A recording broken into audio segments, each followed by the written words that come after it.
Dave Hester built his empire one yup at a time and lost it the same way. Before the cameras found him, before the lawsuits swallowed his credibility, before the stroke that nearly ended his life altogether, Dave Hester was just a kid from Camp Pendleton, California, learning to read a room by watching his Vietnam veteran father squeeze every possible ounce of value from every possible dollar. No connections, no credentials, none of the quiet confidence that grows from financial security. What he had was instinct. And instinct, as he would eventually discover, is both the thing that builds a man and the thing that finishes him, because it doesn't come with an off switch and it doesn't know when to quit. Most people who watch Storage Wars between 2010 and 2017 remember exactly how they felt about Dave Hester. They didn't like him, and they weren't supposed to. Walking into every auction with the casual arrogance of someone who had already decided before a single bid landed that he was going to walk out the winner, Dave operated without diplomacy, without performance, without anything resembling warmth. What came out of his mouth wasn't strategy. It was a single, clipped, infuriating syllable. Yup, that word became his signature across cable television, his entire public identity compressed into 3 letters, and he copyrighted it. Printed it on t-shirts, stitched it onto baseball caps, painted it across the side of his truck.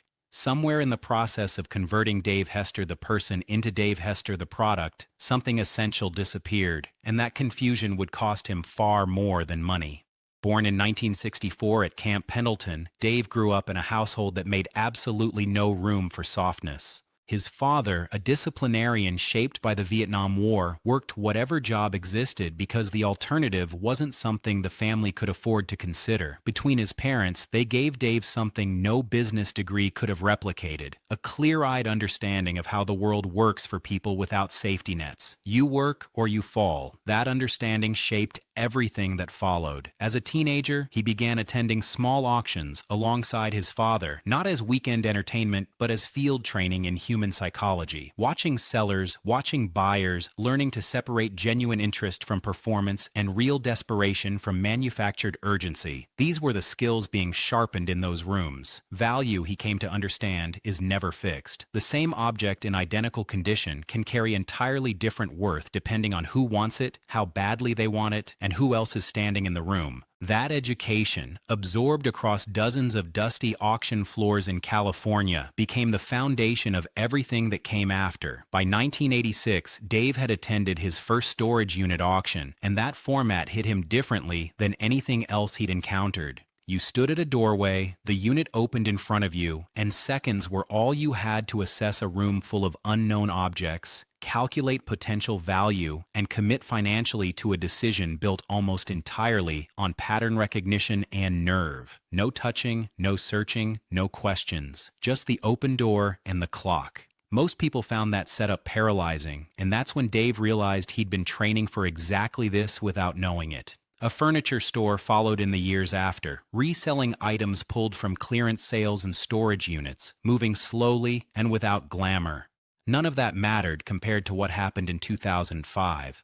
Dave was arrested for driving under the influence, and the court ordered him into community service at a Goodwill Industries location. Designed as punishment, it functioned as a revelation. Working behind that counter, he watched a consistent, genuinely hungry market of people who didn't want discount products off a shelf. They wanted things with history. The transaction wasn't commercial, it was emotional, and they weren't purchasing objects so much as purchasing the feeling of discovery. That observation dismantled his previous business model entirely. The furniture store closed, and in its place came Rags to Riches Thrift Store, a curated second-hand retail experience built on the principle that the story behind an object carries as much weight as the object itself. Newport Consignment Gallery followed, targeting collectors and value-conscious buyers who wanted quality without retail pricing. No investor capital, no academic background, no marketing consultants. Just a man who had studied people long enough to know what they wanted before they could articulate it themselves. He once described his only real skill as knowing how much someone would pay and knowing when to walk away. Storage Wars arrived at exactly the right moment.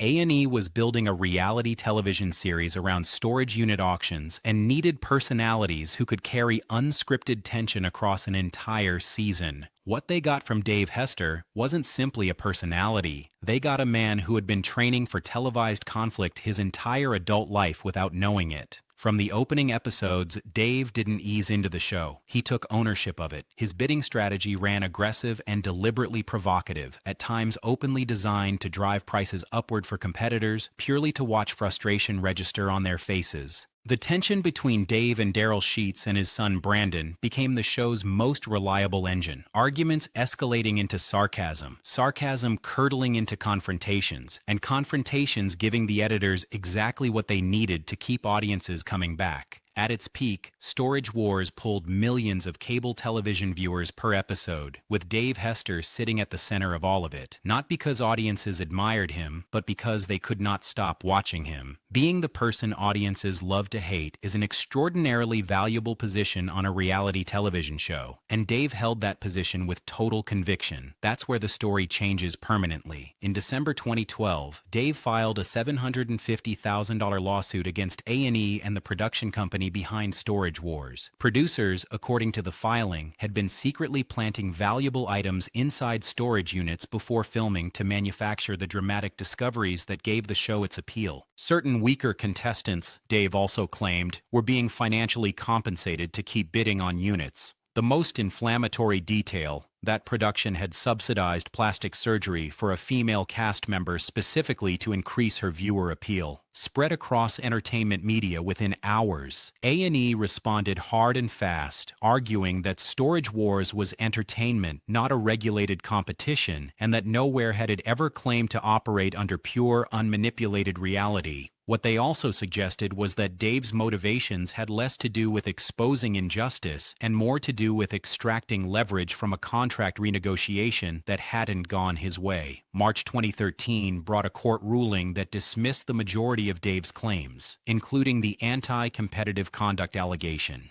$122,000. That's what the court ordered Dave to pay in legal fees to A&E, a serious number for a man whose businesses had already been contracting. Rather than sustain another round of courtroom expense, Dave reached an out-of-court settlement with A&E in 2014, the financial terms of which were never publicly disclosed. What was disclosed was that he returned to Storage Wars for the following season, and that fact struck a significant portion of the viewing public as very difficult to reconcile. The reputational damage ran deeper than the legal outcome. Viewers who had respected Dave's bluntness started revising their assessment, and the narrative that took hold across forum communities wasn't sympathetic. Two-faced was the word that circulated most. A man who had extracted years of income and television fame from a system and then attacked that same system the moment it became less profitable. Within the auction industry, where reality television personalities generally observed an unspoken code about publicly discussing the mechanics of shows they appeared on, Dave's lawsuit registered as a serious professional breach, and it cut him off from the very industry that had tolerated him when his cable television profile was at its height. Newport Consignment Gallery closed. Rags to Riches shuttered. Dave Hester auctions kept running, but without the weekly reinforcement of his television presence, the operation contracted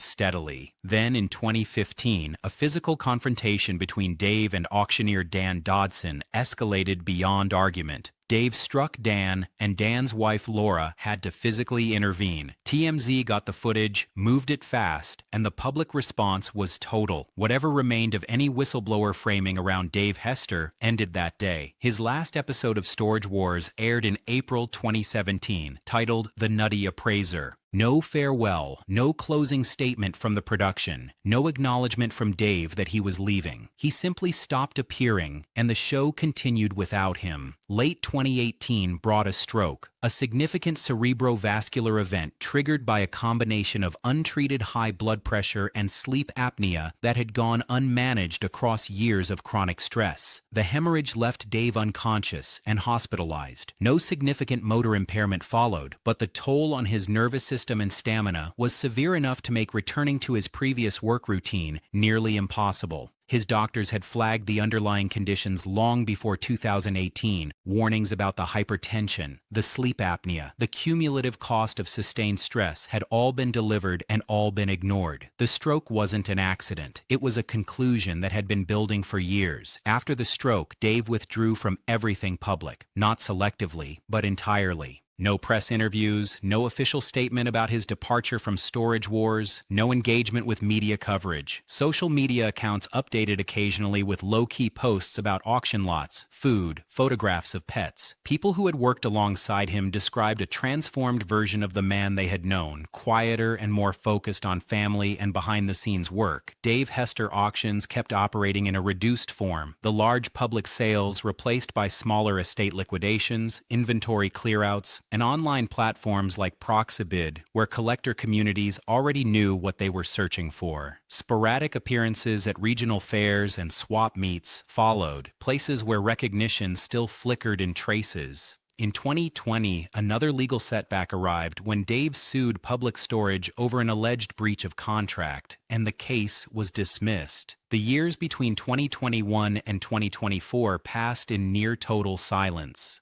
In 2025, news that Dave would appear in Season 16 of Storage Wars produced a divided reaction. Some viewers were genuinely excited, associating him with the show's most compelling years. Others pushed back, worried his return would mean rehashing old conflicts and manufacturing drama through his notoriety. Both responses proved that the name still carried weight. After everything, the lawsuit, the physical confrontations, the stroke, the long retreat from public life, Dave Hester still produced a reaction, and for a man who built his entire professional existence around being impossible to ignore, that is not nothing. His story isn't really about a villain, even though that was the role constructed around him with such precision on reality television. What it actually is, when you strip away the editing and the carefully framed confrontations, is the story of a man who came from nothing, built something genuine from observation and instinct and years of quiet effort, was handed an opportunity larger than anything he had planned for, and was consumed by it. Storage Wars needed exactly what he was. Dave needed exactly what Storage Wars provided. When it collapsed, the damage landed entirely on one side. A&E moved forward. The show found new personalities and new seasons, and Dave Hester walked away, carrying the full weight of what the arrangement had done to his public image, his health, his professional relationships, and his sense of who he actually was. He built himself once, from nothing and without assistance, and after everything came apart, the rebuilding started again. Smaller, slower, without cameras recording every decision, without a single infamous word echoing across packed auction floors and out through cable television speakers into millions of homes.